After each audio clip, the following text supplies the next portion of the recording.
Hey everyone, I know my Kamen Rider Gavv episode 5 review is a bit late this week. I had other things going on with work and everything else. But man, this was such a good episode. I just had to watch it again because I watched it late Saturday night, and then I just haven't had time to, record this review. This is one of those episodes where I'm just like, this is what I wanted. This is what I needed. This is so much lore, world building, backstory, which we needed. And I kind of like that the action seems very like secondary to the episodes. Like we don't need action just thrown in for no reason. And I really love all the backstory, like finding out that Shoma once again wakes up in the hideout of a granite, and he attacks it, and he finds out this is Dente's stomach, his father's little brother. So it's his dad's uncle. And we also find out, why this red Gavu is such a, thing. He actually did perform surgery and modified Shoma's Gavu Granu like side, his gimmick thing, to so he could have some more power.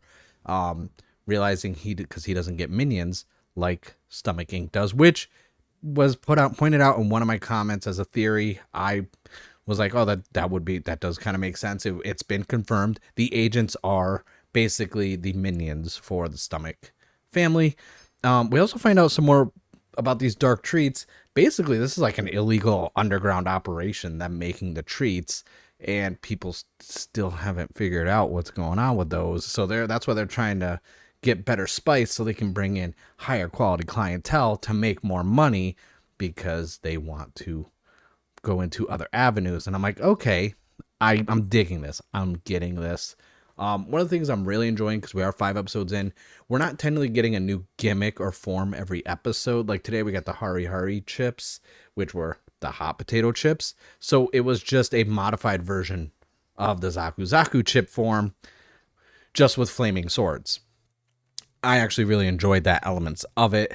That okay, the other subcategories of these foods aren't gonna be new forms. Kind of like how we have the punching and kicking gummy, and now with the chips, they're just flaming swords, which is very on brand for hot chips. I actually thought that was very, very cool.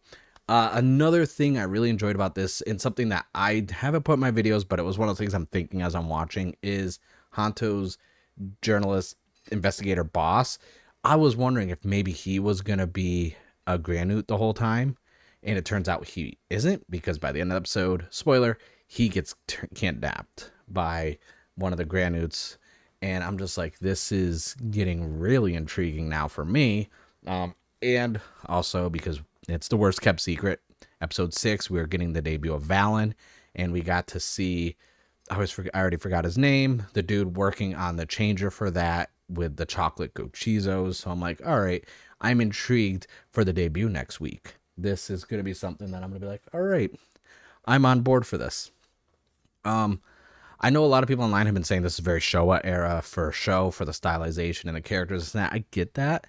I'm not gonna. I don't like. I try not to compare other shows, other seasons to the show. I try and talk about just the show when I do watch it. Um, and I will say that I like that Shoma realizing, okay, his goal now is he wants to ensure the humans can be happy and not turned into spice.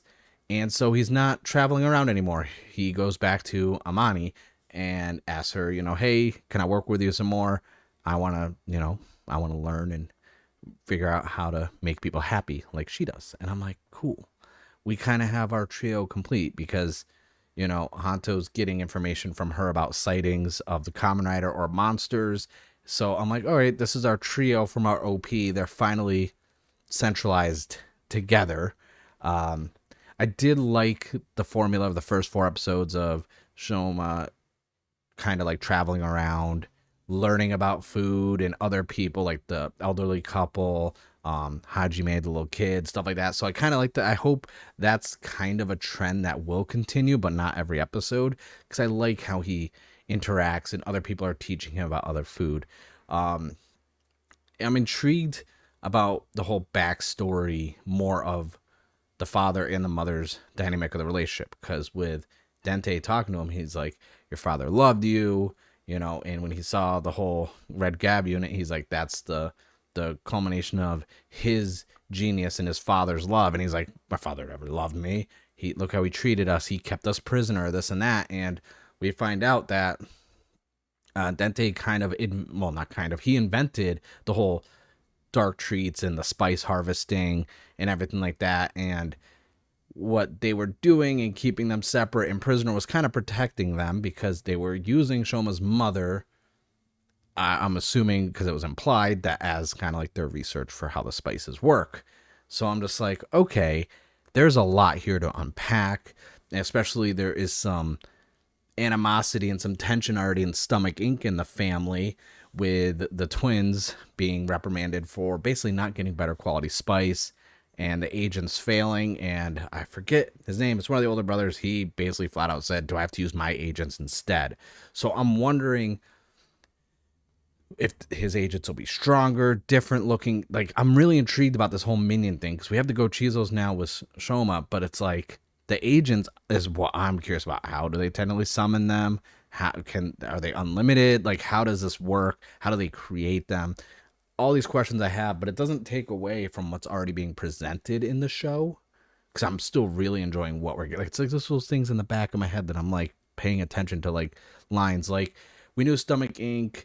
and Shoma were related to that, but even in the beginning of the episode when we got the recap, Shoma narrating even says, twin older siblings, and I'm like, okay, we get that, but now it's like it's 100% confirmed. I don't know if it was confirmed in episode 4, honestly, but I'm like, I dig this. I'm enjoying how we're getting the story, the character development. It doesn't feel rushed. Like, this pace right now, it's a slow burn, but it's not boring. And that's what you need. You need pacing in shows, because we're 5 episodes in. You don't want to, like I said, I hate comparing shows. So if you want to go back and see how I talk about previous shows, especially like Geats or something like Gotchard Before I Stopped, or even, Revive, like, one thing I'm always talking about is like the pacing of how information's given, and you don't want to just have it fall into like a serialized thing where it's like you could watch episodes out of order and there's no connecting like story moving forward. There's a lot moving forward, and I'm curious where it's going to go, but obviously I'm not future tripping. I'm not thinking episode 10, 12, 20, etc. I'm already thinking about episode 6, honestly, because I want to see Valen's debut. I'm always a fan of debuts for secondary, especially their first henshin. But yeah, that's it. Like, this is such it's really refreshing how this show is already 5 episodes in. And one of the things is too, the fighting and like, it's not overly CG or this and that. Like, that when the fight first starts with the 2 agents and Shoma, like, they're in a narrow walkway between buildings, and it's just the camera cuts, and I'm like, this looks so good. I am really enjoying, like, the action doesn't take up a lot of time of the episode. I don't even think we really got any action until we're like 16, 17 minutes into the episode on a 23-minute episode. And I'm like, I'm okay with that, because we're getting so much character, like, exploration and growth and lore and world building. And those are things I enjoy about shows, especially Kamen Rider and Toku in general. Like, the suits could be horrible, but if you're giving me like good character driven narratives, I'm going to be hooked. And I am right now, honestly. Like, this is a great show. 5 episodes in. But that's it. I have a few questions that I'm really hoping that this show explores, but I'm not going to get into it right now until we have a good, like, batch of episodes, like, in the bag, before I start really being critiquing, like, some of the elements of the story and plot. But I do have a lot of questions that I hope will get answered. Hopefully get answered before we get into like the 40s of episodes. That would be a bit much. But let me know in the comments below what you think. Are you enjoying the show? I do have some more toys on the way from Gavv. The Sotos got delayed and everything else for our shipping, but then they got held up at customs. But yeah, I did put some other toy videos up, so if you haven't already, go check those out. I thank you for everyone who's been watching the videos, commenting, and subscribing. You guys have been making this a lot of fun. and it always been fun, but it's fun to interact more. So with that being said, let me know what you think of the episode 5 and give me some theories. I like reading other people's theories. I'm not going to give all mine right away, but sorry, my allergies today are bad. It's like 90 something degrees. But that's it for the video. I thank you guys for watching, and I will see you guys in the next one.